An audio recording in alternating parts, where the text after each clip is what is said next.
delivering on an education system that values and nurtures our future. I call Simeon Brown. Thank you very much, Madam Chair, and it's a pleasure to be able to take a call on the appropriations debate this afternoon. And I just want to reflect on some of the comments made by the previous speaker, and especially where she started talking about personal stories. Well, I have a personal story that I'd like to share from a mother of two children who go to a partnership school in South Auckland. My name is Cherie Tafatu. My oldest son, Haimona Tafatu, graduated as head boy from South Auckland Middle School in 2014. My youngest son, Moses Tafatu, currently attends South Auckland Middle School and is in Year 7. She says, "It is hard to put into words how invaluable South Auckland Middle School has been not only to my own children but also my wider whānau that have attended.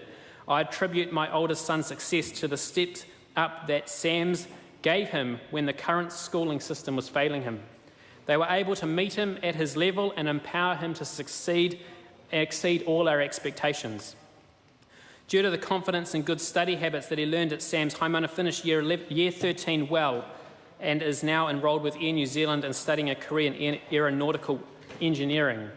A comment she makes, "I have 3 older daughters in their early 20s. It was always disheartening to see so many students, literally hundreds, start on the first day of school in Year 9 and then just a handful of students complete their schooling to Year 13. SAMS is an important and vital bridge to this obvious gap in our current education system. To take away a school or schools that have been so successful and excelling in results just does not make sense. As a responsible parent, I choose to make an informed decision and give my son the very best opportunity available to him. This is South Auckland Middle School." And Madam Chair, that is what this government has done. It has pursued ideology over effective education, which is making a difference in the lives of those who were not succeeding and not excelling through our education system. And I challenge the Minister of Education to go to South Auckland Middle School and to talk to Moses and to talk to Cherie Tafatu and to talk about their experience and the life-changing experience that school has been to that family in South Auckland. Madam Chair, this government has been focused on ideology rather than on what is best for our children. Closing schools was this government's first priority in education, and what a shame that has been, that the first thing this government would do when it came to office would be to close schools.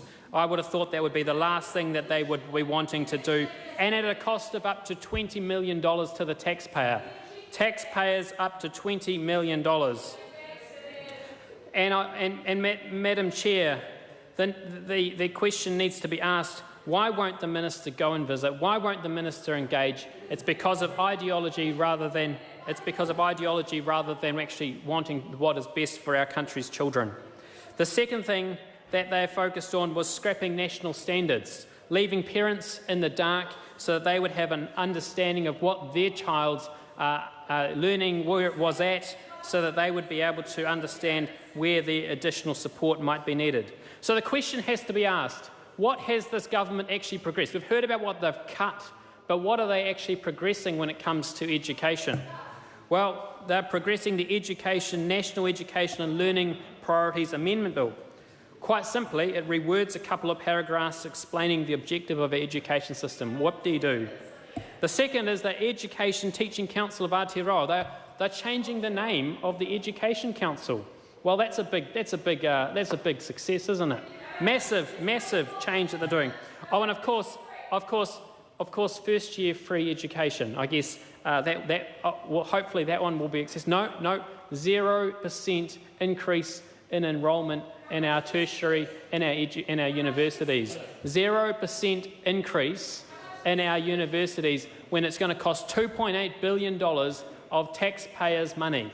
Well, that's what I call a flop, Madam Chair. That's what I call a flop. And it's all about the aspiration, it's about the ideology, but it isn't about what actually works for our children and what it will work for our families. And Madam Chair, on this side of the House, that's what we believe in. We believe in backing our families, backing our children, and making sure that we spend taxpayer money wisely. Thank you very much.